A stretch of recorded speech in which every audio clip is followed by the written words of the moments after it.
بسم اللہ الرحمن الرحیم. آج ہم موجود ہیں ڈاؤ یونیورسٹی اوجھا کیمپس میں اور یہاں کی جو پبلک ہیلتھ لیبارٹری ہے یہاں پر موجود ہے. ہمارے ساتھ موجود ہیں ڈاکٹر سعید خان صاحب جو پبلک ہیلتھ ایکسپرٹ بھی ہیں. آج ملیر کے علاقے میں ایک 29 سالہ شخص میں منکی پاکس کی تصدیق ہوئی ہے. محکمہ صحت نے اس کا اعلان کر دیا ہے. منکی پاکس ہے کیا، کتنا خطرناک ہے، اس سے بچاؤ کیسے ممکن ہے، یہ ساری باتیں آج ہم جانیں گے پروفیسر سعید خان صاحب سے، جن کے ساتھ ہم یہاں ان کے آفس میں موجود ہیں. سعید صاحب، جو کیس آئے سامنے ملیر کے علاقے میں، ظاہر ان میں تصدیق ہوگی ہے 29 سال کے ایک شخص کے اندر، تو ڈاؤ یونیورسٹی نے ہی اس کو ٹیسٹ کے لیے اس کے جو ہے اس سیمپلنگ یہاں آئی تھی اور ڈاؤ یونیورسٹی نے ہی اس کی تصدیق کی ہے. کیا معاملہ ہے، کتنے کیسز آپ کو لگتا ہے اب تک آ چکے ہیں منکی پاکس کے، کس طرح پھیلتا ہے، بچاؤ کیسے ممکن ہے، کیا یہ بہت زیادہ خطرناک بھی ہے کیا؟ جی بہت بہت شکریہ.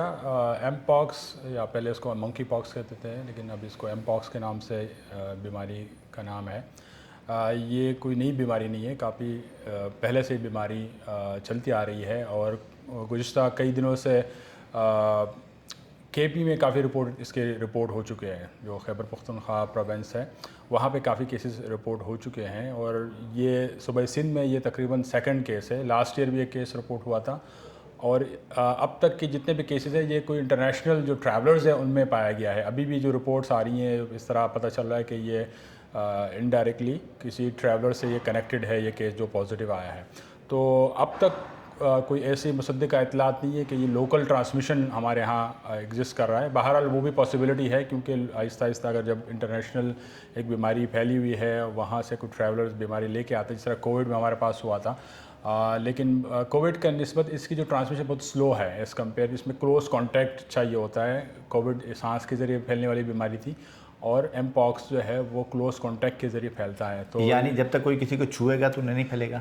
بالکل، جب تک کلوز کانٹیکٹ نہ ہو یا قریبی تعلق نہ ہو، اسکن ٹو اسکن کانٹیکٹ نہ ہو، تو اس کی بیماری کے پھیلنے کے چانسز بہت کم ہوتے ہیں. بہت ریئر کیسز ہے کہ بہت لانگ آپ کسی کے ساتھ کلوز بیٹھیں اور بات چیت کریں تو ڈراپلیٹس کے بارے میں بھی کہا جاتا ہے کہ پھیل سکتی ہے، لیکن اس کے لیے لانگ ڈیوریشن آف اسٹے ضروری ہے، کوئی قریب جو اتنے زیادہ عرصے تک ساتھ رہیں. باقی یہ بہت زیادہ کوئی جان لیوا بیماری نہیں ہے. عام کیسز میں بہت کم لوگ اس سے جان سے جاتے ہیں، بلکہ یہ سیلف ریکورڈ بیماری ہے، خود صحیح ہونے والی بیماری ہے. اگر اس کو پراپرلی مینیج کیا جائے، آئسولیٹ کیا جائے. اس کی سب سے امپورٹنٹ چیز اس کا جو انکیوبیشن پیریڈ بہت زیادہ ہے، 21 ڈیز تک ہے. باقی بیماری ہفتہ 10 دن میں اس کے اثرات سامنے آتے ہیں، اس میں 21 دن یا کئی کیسز میں اس سے زیادہ ٹائم بھی لگتا ہے. تو اس لیے جو پازیٹیو کیس ہے اس کو ہمیں آبزرو کرنا چاہیے اور اس کے جو کانٹیکٹ ہے اس پہ فوکس کرنا چاہیے کہ مزید لوگوں میں یہ بیماری نہ پھیلے. تو یہ 3 طرح کی بیماریاں ہوتی ہیں جس کو ہم کہتے ہیں کہ اس کی گلوبل پرسپیکٹو، پھر انٹرنیشنل ہیلتھ کے حساب سے اس کی امپورٹنس ہوتی ہے، اور ایک لوکل جس کو ہم پبلک ہیلتھ کہتے ہیں اس سے کنسرن. تو پبلک ہیلتھ کنسرن کے حساب سے اس کی زیادہ اہمیت وقتی طور پہ نہیں، کیونکہ عام معاشرے میں یہ بیماری ابھی نہیں پھیلی ہوئی. تو لیکن اس کا جو انٹرنیشنل پرسپیکٹو ہے کہ انٹرنیشنل کمیونٹی میں اس کو آبزرو کیا جا رہا ہے، WHO اس پہ گہرے نظر رکھی ہوئی ہے، اس کے ٹرانسمیشن کو مانیٹر کیا جا رہا ہے. تو اس حساب سے اس کی کافی اہمیت ہے. اچھا سعید صاحب، کیا ایسا بھی ہے، ایک تو جس طرح آپ نے کہا اس کو صرف یہ کہ ہم بندے کو آئسولیشن میں رکھ دیں وہ ٹھیک ہو جائے گا، یا اس کے لیے کوئی میڈیکیشن بھی ہوتی ہے؟ جی بالکل، کہ سمٹمیٹک ٹریٹمنٹ کرنی پڑتی ہے. کوئی اینٹی وائرل ٹریٹمنٹ اس کی نہیں ہے، لیکن سمٹمیٹک ٹریٹمنٹ آف کورس ہے کہ سمٹم بندے کو بخار ہے، اس کے لیژنز ہے اسکن پہ، تو اس کے لیے ڈاکٹر اس کو ادویات دیتے ہیں تاکہ اس کو بخار صحیح ہو، اس کے درد کے پین کلرز دیے جاتے ہیں. باقی یہ کوئی خطرناک بیماری ایسی نہیں، کوئی جان لیوا بیماری نہیں ہے. لیکن جن لوگوں کو کوئی پہلے سے کہ امیون سسٹم ویک ہو یا کوئی اور بیماری ہو، کیونکہ یہ زیادہ تر کلوز کانٹیکٹ والے اور بھی بیماری سیکچول کانٹیکٹ کے ذریعے بھی پھیلتی ہے، تو خدا نخواستہ یہ بھی دیکھنا پڑے گا کہ اس پیشنٹ کو کوئی اور بیماریاں تو نہیں ہے جس سے امیون سسٹم ویک ہو سکتا ہے. تو اس کیسز میں کلوزلی مانیٹر کرنا، اس کو دیکھنا ضروری ہے. باقی اس گھبرانے کی بات نہیں، کیونکہ اکثر لوگ بہت گھبرا جاتے ہیں، ڈر جاتے ہیں. جس طرح میں نے کہا کہ یہ پبلک پرسپیکٹو میں، پبلک ہیلتھ کی پرسپیکٹو میں بہت زیادہ پھیلی بیماری نہیں ہے. ابھی چند کیس سندھ کے حساب سے دیکھیے، دوسرا کیس ہے، دوسرا سال ہے ابھی. اور کے پی میں اس کے نسبتاً زیادہ کیسز ہیں کہ وہاں سے جو انٹرنیشنل ٹریولرز آتے ہیں ان کی جو بیک گراؤنڈ ہے وہ ایسا ہے کہ ان میں پروبیبلٹی زیادہ ہے اس کی. تو اب تک یہ سارے کیسز جو انٹرنیشنل ٹریولرز میں ہیں. ایک آدھ کیس ایسے جو ان ٹریولرس کے کلوز جو کانٹیکٹ ہیں اسپاؤس میں یا فیملی کلوز ممبر میں، ان میں دیکھا گیا ہے. اب تک کوئی پبلک کمیونٹی ٹرانسمیشن اس کی نہیں دیکھی گئی. تو اس کا اچھی بات یہ ہے کہ ہم نے بر وقت اس کو تشخیص کر لیا ہے.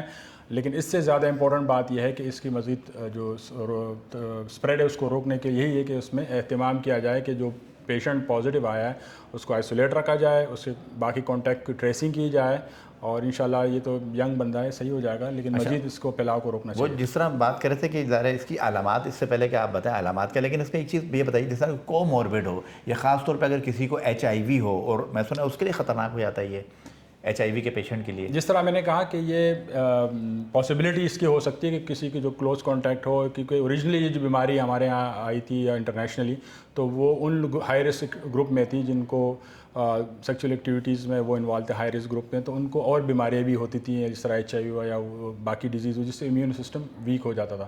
تو اس میں اس طرح کی بیماریاں اور باقی اپرچونسٹک بیماریاں مزید سیوریٹی پیدا کر سکتی ہے. اور میں ہمیں ایسے ہی کسی فرد کی ڈیتھ بھی ہوئی جو باہر جو ڈیتھ ہوئی اس کی وجہ یہی تھی کہ ان کو HIV بہت زیادہ جو سیویئر کنڈیشن تھی ان میں یہی تھا کہ ان کو دوسری بیماریاں بھی تھیں.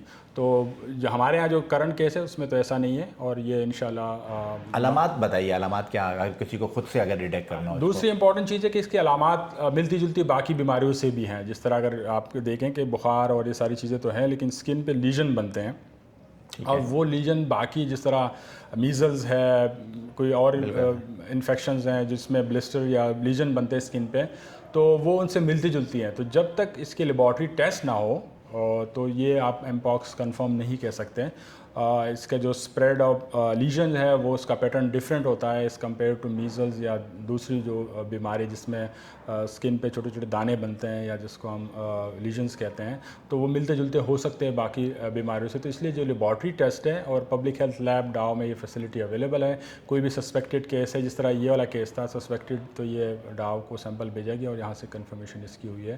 تو باقی بھی اگر اس طرح کوئی سسپیکٹڈ کیسز ہوتے ہیں تو پورے سندھ سے وہ پبلک ہیلتھ لیب ڈاؤ بھجوائے جاتے ہیں، وہاں سے کنفرمیشن ہوتی ہے. اس طرح NIH ہے سینٹرل لیب جو ملک کے لیول پہ ہے اسلام آباد میں، وہ بھی اس کی تشخیص کرتی ہے. تو اس کی الحمدللہ ڈائگنوسس اور ڈیٹیکشن سسٹم اویلیبل ہے.